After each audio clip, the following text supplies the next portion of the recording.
Wolf, right? We, at one point, were in the TPP, and we had the opportunity both to strengthen our ties with Japan and other Pacific countries and put strategic pressure on China economically that would have helped us in the economic realm and the political realm. We gave that up. Now he's trying to start from scratch with Prime Minister Abe. But I think at the end of the day, this is about results. The First Lady is now walking in. There's Melania Trump. She's walking in and taking her seat. There she is. She's down in Mar-a-Lago as well. She's being received by the U.S. delegation. The vice president is down there as well. The president's been having meetings with his top national security leaders while he's down in Palm Beach, Florida, at his resort there at Mar-a-Lago, and he clearly likes being there. He's about to be introduced, but this is a moment that we're going to be watching to see what the questions are going to be, Jim Sciutto, because the reporters, he calls on the reporters, but they can ask presumably whatever they want. That's right. You have to expect discussions in North Korea because that goes right to Japan. Japan's involvement, they're a key player on that issue, but with the news today on Russia, he's going to be asked about his Russia policy, and frankly, we'll have some uncomfortable questions to answer if he chooses to answer them as to why he hung his UN ambassador out to dry on that issue. That's a serious issue, and very embarrassing. And clearly, Gloria, a lot of people thought the response from Larry Kudlow, the head of the National Economic Council, was inappropriate towards Sexist? her. Well, that's what the accusation is. What do you think? Yeah, I think he was mansplaining her and saying, you know, yeah, well, she was a little confused. And by the way, she shot right back and said, you know, I wasn't. And I think this is a clear evidence of miscommunication inside the administration. And what was interesting to me was that she made it public. All right, here they come, the President of the United States and the Prime Minister of Japan.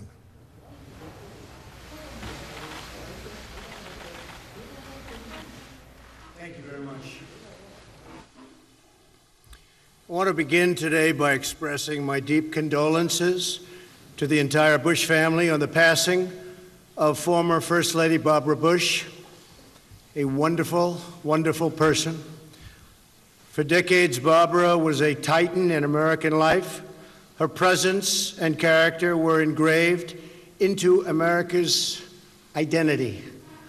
Her strength and toughness really embodied the spirit of our country, and her warmth and devotion earned the admiration of an entire nation and indeed the entire world. She was a tireless champion for literacy. She was a fierce advocate for the American family. And she was a woman of proud patriotism and profound faith.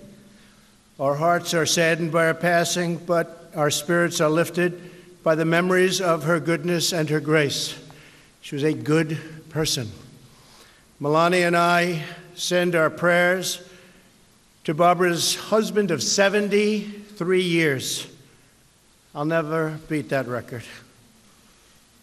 President George H.W. Bush, to the surviving children, Jeb and Neil and Marvin, Dorothy, and former President George W. Bush, and to their many wonderful grandchildren and great-grandchildren.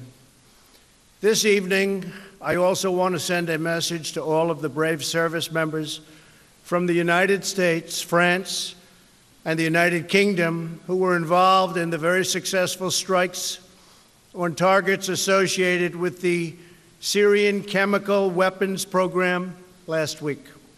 Once again, the unmatched skill of the United States military and our great partners and allies was demonstrated to the entire world. Missiles were shot. They tried to knock them down. They weren't in the least successful. They hit none. The purpose of our strike was to establish a strong deterrent against the use of banned chemical weapons. Civilized nations must join together to prevent the horrors of chemical warfare and, in fact, warfare. And I think our allies really were absolutely world-class, wonderful. We thank them for their support. Today, I'm thrilled to be joined by my good friend, Prime Minister Abe of Japan, highly respected gentleman. Prime Minister Melania and I are honored to host you and Mrs. Abe once again at Mar-a-Lago. We're grateful for the tremendous hospitality you showed us during our visit to your country last fall. It was a true privilege to be welcomed to the magnificent land of Japan, or, as I've heard all my life, the land of the rising sun. It's true. So great. During our visit to Asia in November, we had tremendous success enlisting support for our campaign of maximum pressure on the North Korean regime. As you know, I will be meeting with Kim Jong-un in the coming weeks to discuss the denuclearization of the Korean Peninsula. Hopefully, that meeting will be a great success, and we're looking forward to it. It would be a tremendous thing for North Korea and a tremendous thing for the world. So we will be doing everything possible to make it a worldwide success, not just for the United States or South Korea or North Korea or Japan, but for the entire world. We hope to see the day when the whole Korean Peninsula can live together in safety, prosperity, and peace. This is the destiny of the Korean people, who deserve and have gone through so much over the years. We hope it all works out. We'll be trying very hard. I want to thank the Prime Minister for his insight and support over the past year as we have pursued the dream of a peaceful, nuclear-free Korea. Shinzo, you have worked very hard along with us and all of our people, and we thank you very much. And we're with you. And you're a lot closer than we are, but we're working on this together. Okay? Thank you very much. Your support has been critical to getting us to this important moment in time. It's a historic moment, and possibly beyond that, if it works out properly. Our discussions today reaffirmed the close cooperation between the United States and Japan on the issue of North Korea and our common defense. We will not repeat the mistakes of previous administrations. Our campaign of maximum pressure will continue until North Korea denuclearizes.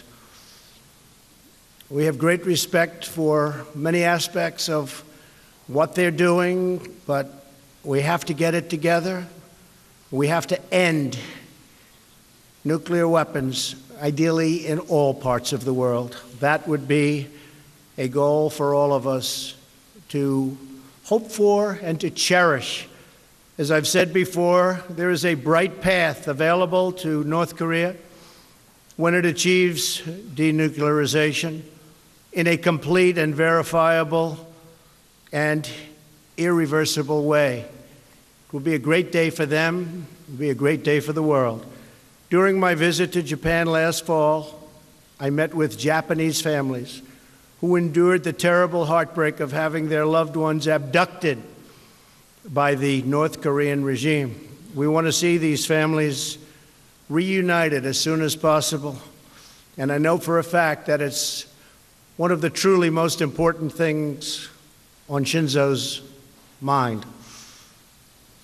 We talk about it often. It's so important to you. And we're going to do everything possible to have them brought back and bring them back to Japan. I gave you that promise.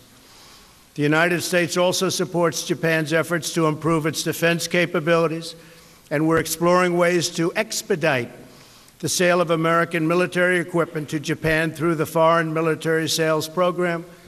We've stepped up our effort, not only with respect to Japan, but other allies, that when they order military equipment from us, we will get it taken care of, and they will get their equipment rapidly.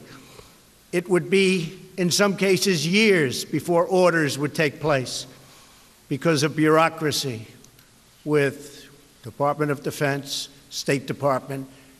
We are short-circuiting that. It's now going to be a matter of days. If they're our allies, we are going to help them get this very important, great military equipment. And nobody makes it like the United States. It's the best in the world by far. We're also working to improve our economic partnership by reducing our trade imbalance and removing barriers to U.S. exports. The United States is committed to free, fair, and reciprocal, very important word, trade. And we're committed to pursuing a bilateral trading relationship that benefits both of our great countries. Prime Minister Abe and I have agreed to intensify our trade and investment consultations. Ambassador Lighthizer, who is with us today, will take the lead for the United States. These past 2 days have been extremely productive. The friendship between Japan and the United States has never been closer. I truly believe it has never been closer than it is today. And the bonds between our people have never been stronger. In the months ahead, we will rely on this great friendship as we face an array of old challenges and new opportunities, and we will face them together. We will work closely on trade. We will do something having to do with the imbalance that frankly should have been done for years and years and years. Mr. Prime Minister, I want to thank you again for traveling to Mar-a-Lago for these important discussions and meetings. It's been a true honor to welcome you here and to work with you toward greater security, prosperity, and peace for our two truly great and wonderful nations. And thank you for being here, Shinzo. Thank you. Thank you very much.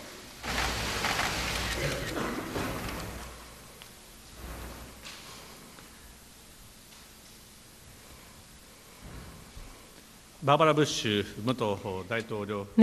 Barbara Bush, the former First Lady, she has passed away. On representing the Japanese people, I would like to express my condolences to former President Bush and to all the family members. We express our heartfelt condolences. The infinitely blue sky, refreshing and soothing sea breeze. It was a great pleasure to be invited once again to this beautiful Mar-a-Lago and in a relaxed atmosphere to spend significant length of time with President Trump to engage in fruitful discussion in a frank and straightforward manner. About a year ago at this place, at the very moment I was at dinner with President Trump, North Korea dared to launch ballistic missiles. It is absolutely intolerable. Immediately after I had said so, President Trump stepped forward in front of the camera, though it was not planned, and made one following comment: the U.S. is with our ally Japan 100%. The President sent out a message of powerful commitment to the world. Donald, your words on that occasion is still deeply etched in my mind, together with my wonderful memory of my stay here in Mar-a-Lago. With one single comment, you demonstrated the superbly strong Japan-US alliance, which has a history of longer than half a century, and I once again express my deepest respect for your remarkable leadership. A year also has passed since then. The situation surrounding North Korea, due to the decisive decision by President Trump on the first ever U.S.-North Korea summit, is at a historical turning point. The past mistakes should never be repeated. On this point, President Trump and I were in full agreement. On the occasion of the 1994 Framework Agreement or the 2005 Six-Party Talks Agreement, North Korea committed to abandon nuclear weapons development, but those promises were broken. And the effort of the international community to engage in dialogue were all entirely exploited to buy time to develop nuclear weapons and missiles. Based on such lessons learned, both the U.S. and Japan, together with the international community, will demand for all weapons of mass destruction and ballistic missiles, complete, verifiable, and irreversible dismantlement of weapons of mass destruction and ballistic missiles to North Korea. By envisioning multiple scenarios, we carefully thought out our policies and directions at a concrete and detailed level. Just because North Korea is responding to dialogue, there should be no reward. Maximum pressure should be maintained, and actual implementation of concrete actions towards denuclearization will be demanded. This firm policy has once again been completely shared between us. On this occasion, we also agreed to continue our effort towards the early resolution of the top priority matter of abduction. Just now, President Trump, on this spot here, has mentioned towards the return of the abductees, maximum effort will be made. The clear promise just made here. We are deeply encouraged, Donald. Half a year ago, when you visited our country, you listened intently to each and every family members of the abductees. You listened carefully and kindly said you would like to help. Your image on that occasion is indelibly etched in the eyes and minds of many of the Japanese people. Going forward, we wish to work closely with the United States, and towards the immediate return of all abductees, we are determined to strengthen our approach vis-à-vis North Korea. North Korea has diligent workforce and is blessed with resources. If North Korea advances in the right direction, they can make their populations richer. If North Korea takes the right path, under the Japan-North Korea-Pyongyang Declaration, there could be a possible path to settle the unfortunate past and to normalize diplomatic relationship. For that to happen, a comprehensive resolutions of multiple concerns, including abduction, nuclear, and missiles, would be the fundamental precondition. Through the upcoming historic U.S.-North Korea summit, we strongly hope for a breakthrough in this situation. The Japan-US alliance is not just limited to the field of security, but it also contributes to the peace and prosperity of the world as well as the region. On the economic front, Japan and the US will take a lead and develop a free and fair market in the Indo-Pacific region. I spent some time with President Trump to discuss ways to make that happen in a candid manner. First of all, we must further strengthen the economic ties between the two countries. Under President Trump, exports from the U.S., including energy, aircraft, amongst others, have already been increasing significantly. Further, following the bold tax reform by President Trump, Japanese companies' investments in the U.S. have been gaining momentum, which is creating a large number of jobs in the U.S. and contributing to the expansion of the exports from the U.S. In order to benefit both Japan and the U.S., we'll further expand trade and investment between the two countries. Building upon that foundation, will aim to realize economic development in the free and open Indo-Pacific region based on fair rules. To make that happen, at this time, President Trump and I agreed to start talks for free, fair, and reciprocal trade deals. And Minister Motegi will be responsible for these talks on the side of Japan. Minister Motegi and U.S. Trade Representative Lighthizer, I hope will have a very fruitful discussions. Over the last 2 days, President Trump and I have spent more than 7 hours together over meals and playing golf, while at the same time we were able to hold extremely fulfilling talks in a relaxing atmosphere. The last 2 days were the time when I was able to further deepen my friendship and relationship of trust with President Trump. Lastly, I'd like to express my sincere appreciation to Donald and First Lady Melania for their wonderful hospitality as well as the continued warm-hearted welcome of the people of the United States. Thank you. Thank you very much, Shinzo.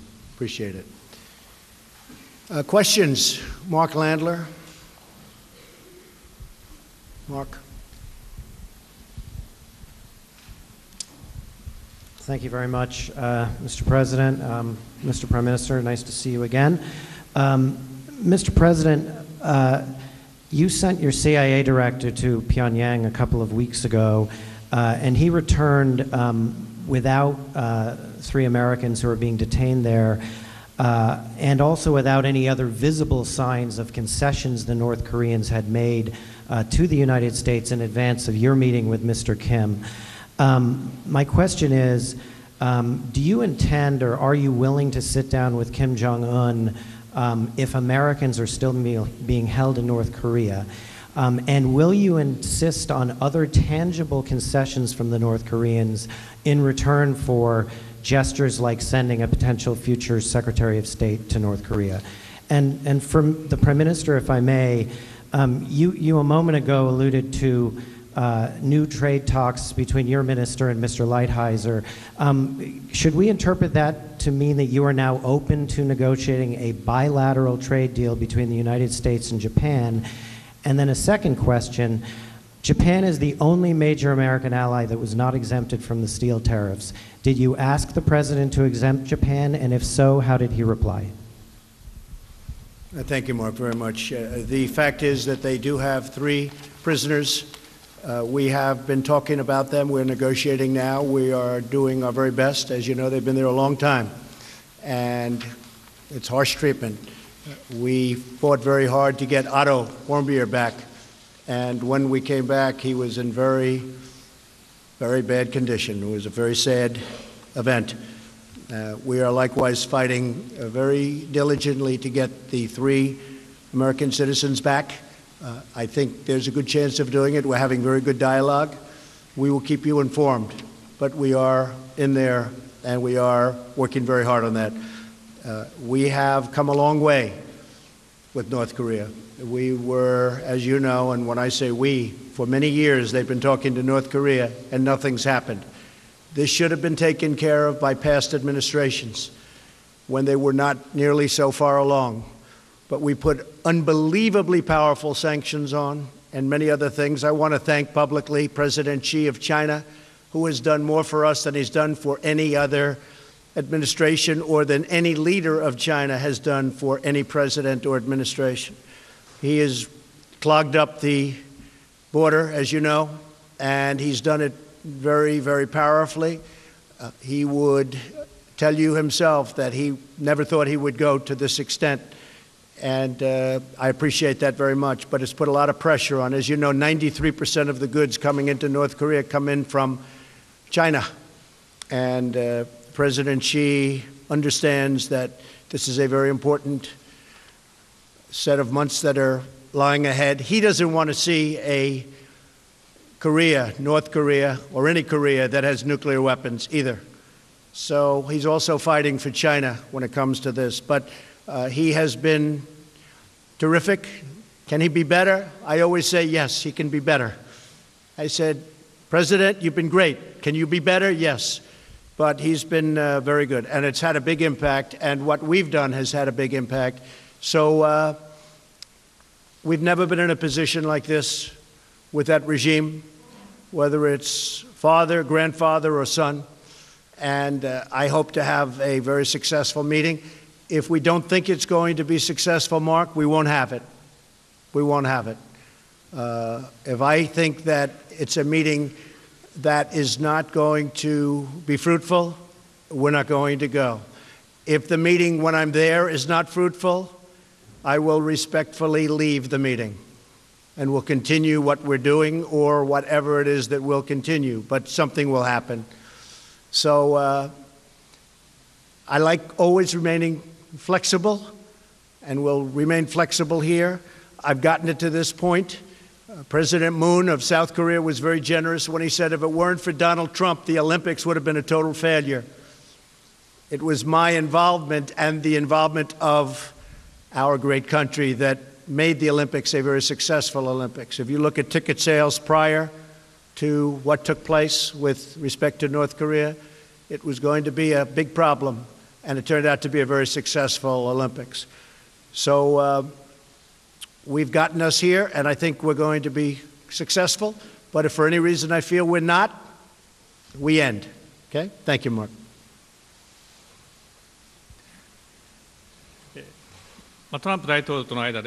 Between President Trump and myself, for benefiting both Japan and the U.S., we have expanded the investment and trade. Based on that foundation, open and fair economic development in the Indo-Pacific region, we have agreed to start talks for free, fair, and reciprocal trade deals at this time. As for Section 232, Japanese steel and aluminum would not exert any negative influence on the U.S. security. Rather, it's our position that the quality of Japanese products is high. Many of those products are difficult to be replaced with, and they are greatly contributing to the U.S. industries and employment. So recognizing that, we'd like to continue to respond to this matter going forward. I will add that the 232 having to do with aluminum and steel tariffs, 30% in one case, 25% and 10%, that it's got us to the bargaining table with many nations, and in other cases they're paying. And it's billions of dollars coming into the coffers of the United States. So they've been actually very important. If you look at what we did with solar panels, where we put 30% tariffs on, we had 32 companies opened with pretty new plants because it's a relatively new industry. Of the 32 plants, 30 were closed and 2 were not doing well. Since putting the tariffs on, the 2 are doing very well. 7 or 8 are going to be opening, and a lot more will open. Same thing with washing machines. We were, believe it or not, having washing machines dumped all over the country. We put tariffs on, and we're now opening up and expanding companies that create and make, which is actually a very big business, washing machines and dryers. So the workers of our country know what's happening. We have companies moving up from Mexico, automobile companies, and they're building new plants in Michigan and Ohio and Pennsylvania and Kentucky and expanding their plants. A lot of things are happening. Our country is doing very, very well. So, and it's going to continue. It's going to continue. A lot of great momentum. If you look at any chart, the enthusiasm for business in our country is at an all-time high. And unemployment for African-American workers, for Hispanic workers, unemployment is at an all-time low. In history, in the history of our country, it's at the lowest point. If you look at unemployment for women, it's at an 18-year low. So we're very proud of our achievements, and starting now, as you see, over the last few weeks, the tax cuts are kicking in, and it's a beautiful thing to see. And people are spending money where they didn't have the money to spend previously. So we're very happy with that. Shinzo, please.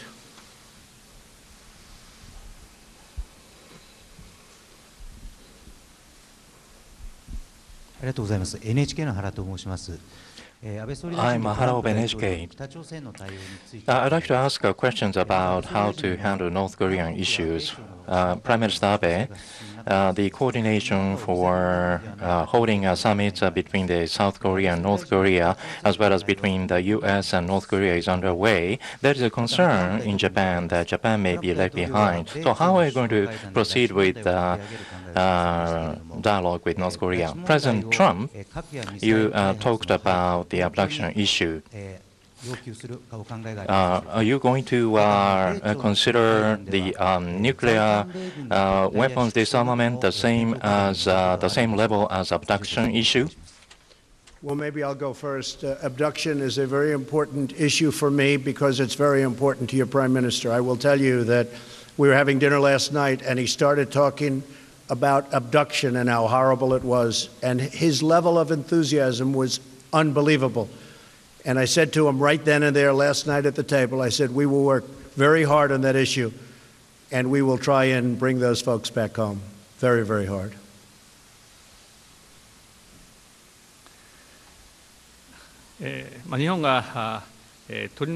Whether Japan will be left behind, that is not at all the case. In the last 2 days, together with President Trump, we have spoken about North Korea. There will be the inter-Korean talks, and the U.S.-North Korea summit is planned. We have gone into really in-depth discussion about our policy and direction. We have reached agreement.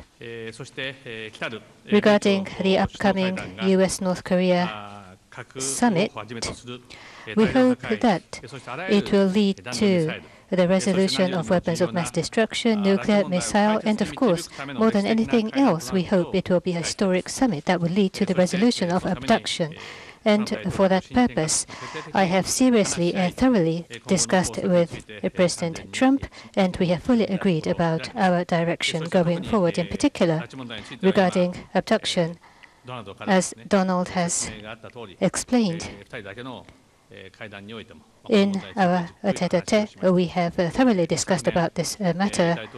Last year, the President met with the victims of the abduction as well as the family members, and the family's feelings have been strongly felt and understood by the President, and he has given a very encouraging comment that he would appeal towards early resolution. I highly appreciate this encouraging comment. This gives us huge courage. A very encouraging comment, and for the families of the abductees, again, this is a massively, powerfully encouraging comment. And therefore, going forward between Japan and U.S., or between the trilateral of Japan, U.S., and South Korea, we will cooperate closely and do our utmost to resolve the issues of North Korea, including abduction, nuclear, missile. And we will be very loyal to Japan. Thank you. Jennifer Jacobs.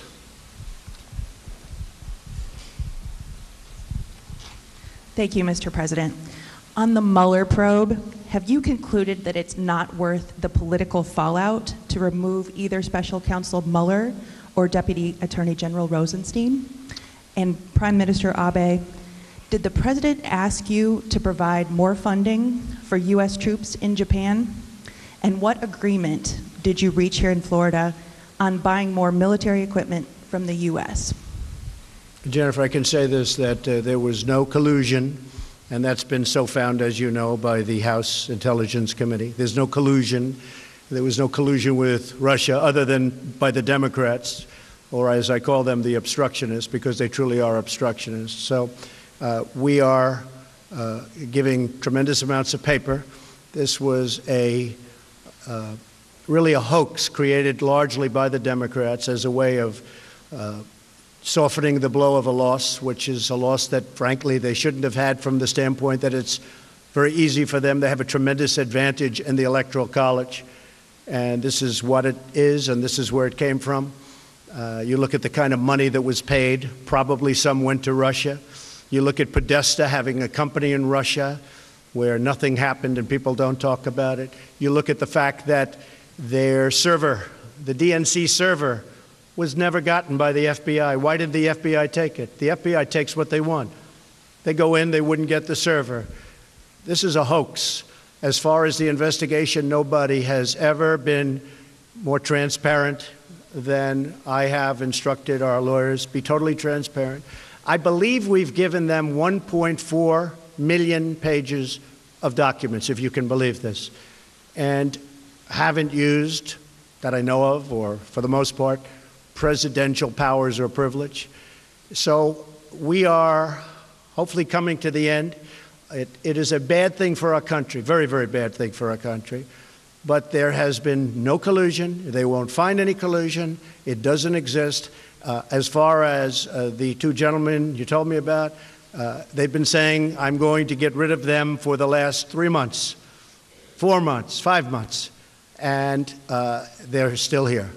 So we want to get the investigation over with, done with, put it behind us, and we have to get back to business with negotiating with this gentleman and plenty of others. But this gentleman is a very tough negotiator, and we have to focus on that. Thank you very much. Regarding the U.S. forces' expenses, the U.S. forces in Japan, the safety and security of Japan, and the peace and stability of the Far East is being maintained. And for the forward deployment strategy of the United States in the Asia-Pacific, in terms of the presence in Japan is very meaningful and significant. In the case of Japan, across the world, in terms of paying for the expenses, Japan accounts for the largest percentage of stationing compared to other countries, and the President understands very well.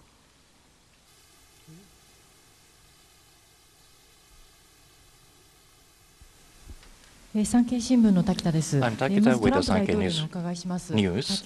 I have a question for President Trump. This is the follow-up question for 232. And so you don't have any intention to exempt Japan at this point in time, and President Trump and Prime Minister Abe, with regard to trade, you are going to establish new talks for trade. Is it going to be in the direction of FTA or TPP? So I'd like to hear the views from both of you. So this time between President Trump talks for free, fair, and reciprocal trade deals to initiate that has been agreed. As for this talk, Minister Motegi and Ambassador Lighthizer, USTR, will be the representative, and Mr. Aso and Vice President Pence's U.S.-Japan economic dialogue, they will be receiving the report of these talks. As for these talks, so that it will be the interest of both of the countries, the investment and trade between the two countries will be expanded, and we are going to realize a free and open Indo-Pacific economic growth. So on the U.S. side, that they are interested in a bilateral deal, we are aware of that, but at any rate, our country's position is that TPP is the best for both of the countries, and based on that position, we shall be dealing with the talks. Thank you very much. The United States has a massive trade deficit with Japan. It's anywhere from $69 billion to $100 billion a year. That's massive by any standpoint. We are doing 232 on steel and aluminum. And if we can come to an arrangement on a new deal between the United States and Japan, that would certainly be something we would discuss, aluminum tariffs and steel tariffs. And I would look forward to being able to, at some point in the future, take them off. But right now we have a deficit that's a minimum of $69 billion a year. Japan sends us millions and millions of cars, and we tax them virtually not at all. And we don't send so much product because we have trade barriers and lots of other things. So these are the things that the Prime Minister and I are going to be discussing over the next short period of time. The media has not covered the TPP correctly. I don't want to go back into TPP, but if they offered us a deal that I can't refuse on behalf of the United States, I would do it. But I like bilateral better. I think it's better for our country. I think it's better for our workers. And I much would prefer a bilateral deal, a deal directly with Japan. We already have a deal with 6 of the 11 nations in the TPP. So we already have trade deals, and the others we can make very easily. They're all calling wanting to make a deal. But we think that's much better for us. So unless they offer us a deal that we cannot refuse, I would not go back into TPP. We'll see what happens. But in the meantime, we're negotiating, and what I really prefer is negotiating a one-on-one deal with Japan, and that's where we are right now. And I will say that the representatives who are sitting right here are extraordinarily competent and very tough, those representing Japan. And we will hopefully, in the not too distant future, have a very good deal, good for Japan and good for the United States. Okay? Thank you all very much. We appreciate it. Thank you. Thank you very much.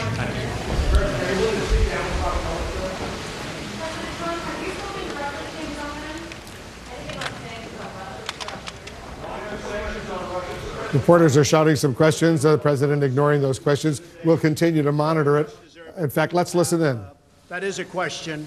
There has been nobody tougher on Russia than President Donald Trump. Between building up the military, between creating tremendous, vast amounts of oil, we raised billions and billions of dollars extra in NATO.